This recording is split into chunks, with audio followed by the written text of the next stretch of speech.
វាគមន៍និងស្ដាប់តម្រុយឆ្នោតខ្មែរប្រចាំថ្ងៃដើម្បីជាកម្លាំងចិត្តសូមពុកម៉ែបងប្អូនចុច like និងសញ្ញាជាម្នាក់មួយផងដើម្បីទទួលបានតម្រុយថ្មីប្រចាំថ្ងៃតម្រុយឆ្នោតខ្មែរនៅថ្ងៃនេះគឺថ្ងៃទី15ខែធ្នូឆ្នាំ2025ដើម្បីកុំឲ្យខាតពេលយូរសូមស្ដាប់តម្រុយឆ្នោតពី admin មានលេខ4428657172 CD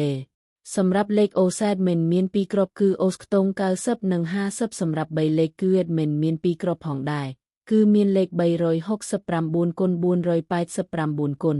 បើសិនជាពុកម៉ែបងប្អូនស្រឡាញ់និងពេញចិត្តលេខទាំងនេះពុកម៉ែបងប្អូនអាចយកលេខទាំងនេះទៅផ្សងសំណាងបាន